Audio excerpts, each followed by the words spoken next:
Mutton আমরা সবাই কম বেশি খেতে খুবই পছন্দ করি, আর তার সঙ্গে যদি থাকে এইরকম লাল লাল আর ঝাল টেস্টি ইয়ামি একটা মটন কারি, তাহলে তো পুরো সানডে কিংবা যে কোনো স্পেশাল দিন জমে যাবে।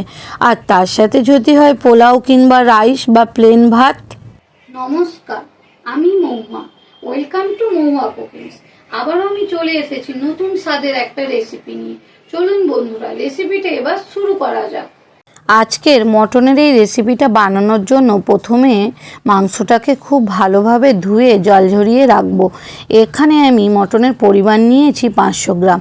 ওর মধ্যে আমি দিয়ে দেব 1 চামচ গোলমরিচ গুঁড়ো, স্বাদ মতো নুন, 1 চামচ গরম মশলার গুঁড়ো আর 2 চামচ টক দই।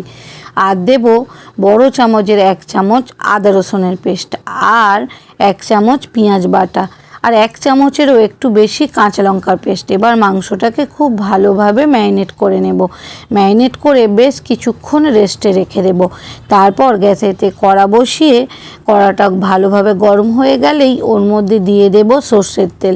সর্ষের তেলটাও আমার খুব ভালোভাবে গরম হয়ে গেছে। এবার ওর মধ্যে আমি দিয়ে দেব কেটে রাখা আলু। এখানে আমি 2টো বড় সাইজের আলু নিয়েছিলাম। আলুগুলোকে আমার লাল লাল করে ভাজা হয়ে গেছে। একে একে আলুগুলোকে তুলে নিয়ে সেই তেলের মধ্যেই দিয়ে দেব কেটে রাখা পেঁয়াজ আর কাঁচা লঙ্কা। এখানে আমি পেঁয়াজ নিয়েছি বড় সাইজের 2টো, এরকম পাতলা পাতলা করে কেটে নিয়েছি।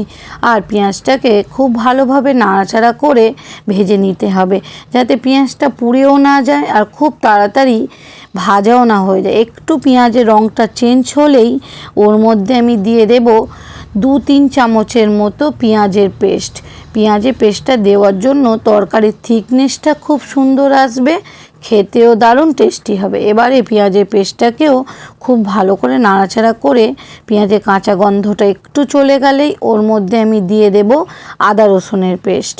এবার এই আদা রসুনের পেস্টটাকেও খুব ভালোভাবে নাড়াচাড়া করতে হবে। এখানে আমি 1 চামচের একটু কম আদা রসুনের পেস্ট নিয়েছি। আদা রসুনটা নাড়াচাড়া করে আদা রসুনের কাঁচা গন্ধটা চলে গেলেই ওর মধ্যে দিয়ে দেব ম্যারিনেট করা মটনটা, দিয়ে খুব ভালো করে নাড়াচাড়া করতে হবে।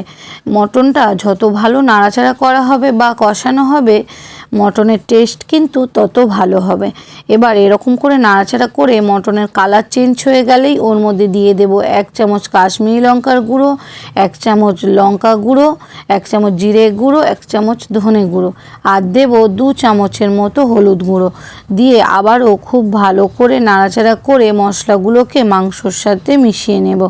আর মশলাগুলো যতক্ষণ না মাংসর সাথে খুব ভালোভাবে মিশে যাবে, বা মাংসর মধ্যে যদি কোনো মশলা না ঢোকে, তাহলে কিন্তু তরকারির কোনো টেস্ট হবে না। এবার আমার মাংসগুলো খুব ভালোভাবে মেশানো হয়ে গেছে। আজকের এই মটন রেসিপিটা আমি প্রেসার কুকারে বানাবো না, কড়াইতে বানাবো। এইভাবে এরকম নাড়াচাড়া করে খুব ভালোভাবে কষিয়ে নিয়ে মটনটাকে রান্না করতে হবে। যত ভালো নাড়াচাড়া করে করে মাংসটাকে কষিয়ে নেওয়া হবে, মাংসর টেস্টটাও খুব ভালো হবে আর তাড়াতাড়ি মাংসটা সিদ্ধ হয়ে যাবে। এবার ওর মধ্যে আমি দিয়ে দেব কেটে রাখা টমেটোটাকেও এবার খুব ভালোভাবে মাংসর সাথে মিশিয়ে নেব।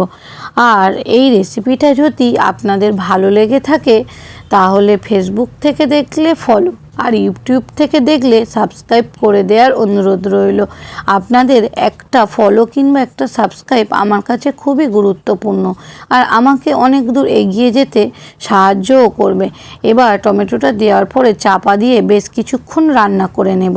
তারপর মাংস থেকে খুব সুন্দর জলও রিলিজ করবে আর একটু তেলও রিলিজ করবে। তারপর চাপাটা খুলে আবারও বেশ কিছুক্ষণ নাড়াচাড়া করে ওর মধ্যে আমি দিয়ে দেব ভেজে রাখা আলু দিয়ে আবারও ভালো করে মটনের সাথে মিশিয়ে নেব।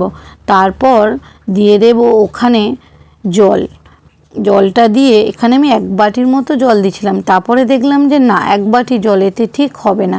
তারপরে আমি দিয়ে দিয়েছি আরও 1 বাটি জলটা আমার হালকা গরম ছিল। এবার ধীরে ধীরে তরকারিটা একটু ফুটতে শুরু করলে চাপা দিয়ে আরও বেশ কিছুক্ষণ ফুটিয়ে নেব। দেখুন কত সুন্দর মটন থেকে তেল ছাড়তে শুরু করেছে, আর মটনটাও সেদ্ধ হওয়ার পথে। আবারও বেশ কিছুক্ষণ ফুটিয়ে নেওয়ার পর এবারে আমি নামিয়ে নেব। দেখুন বন্ধুরা, মটনটা কত ভালো সেদ্ধ হয়েছে, দেখতেও কত সুন্দর। ভালো খাবেন, সুস্থ থাকবেন। দেখা হচ্ছে কিন্তু নেক্সট ভিডিওতে। বাই বন্ধুরা।